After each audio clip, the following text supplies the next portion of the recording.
reached the end of the Gospel of Mark, 5 minutes at a time or so.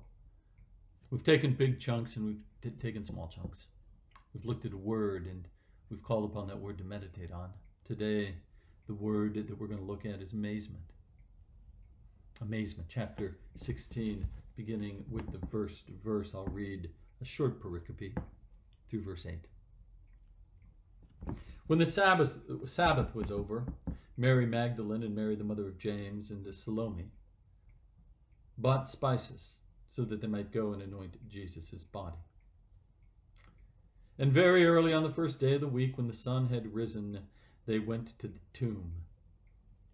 They had been saying to one another, "Who will roll away the stone for us from the entrance to the tomb?" When they looked up, they saw that the stone, which was very large, had already been rolled back.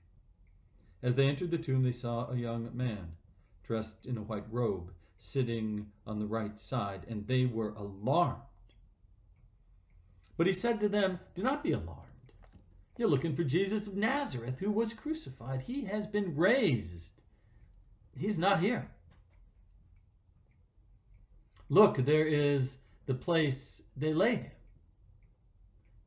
But go tell the disciples and Peter that he is going ahead of you to Galilee.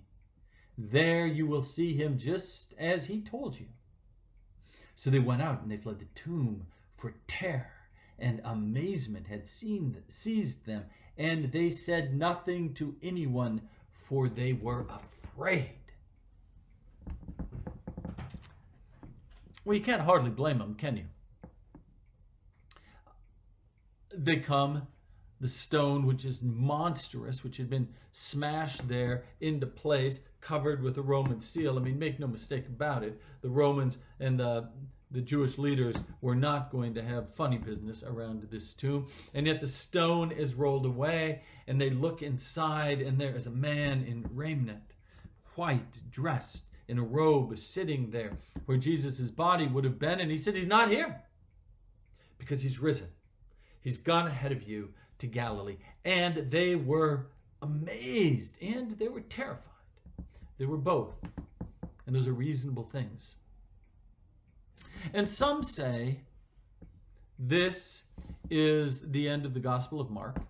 I mean, it's not in our Bible, right? But some say that was the official end, that they were afraid.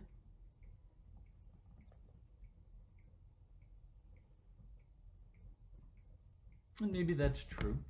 But what happened, you and I know, that their amazement got the better of them. You and I know, because the story is here, that they told someone. That over time, the amazement of the reality of the resurrection of Jesus Christ so transformed who they were. We know that over time, they met Jesus. They met him in Galilee. They met him in the upper room. They encountered the risen Christ. They encountered him in the same way they saw him when he was transfigured on Mount Horeb, right? They saw his soul. Not the material nature of his body, but the bigger reality of his soul. And that is what we look like in resurrection. We look like that part of us that is made carefully, molded and laid out into the world, anchored through this flesh and blood for a period of time, and then released to the greater glory in which we encounter our God. And that amazement worked its way into the heart of these women, and then released the reality of who Jesus is and what Jesus did out into the world.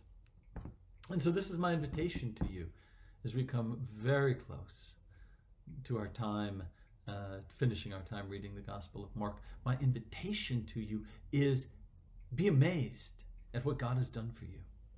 Be amazed at the resurrection and what the resurrection says about the presence of God, because what it says is that though the world condemned Jesus, though they falsely accused him and then murdered him, and I might add, he allowed them to do it. He did not take away their freedom to be bad, to be evil, to be selfish, to be self-centered, to be power hungry. He did not take away their freedom to do that, but he did something greater. And he did it for you and I. He came back through the resurrection and said, you can pretend I don't exist. You can deny me. You can crucify me. But I will never leave you. And what that means to the salvation of our hearts and our souls is that there's never a moment in time when God isn't with us, caring for us, available to us. And that is an amazement worth contemplating. Glad to see you. Peace upon your soul.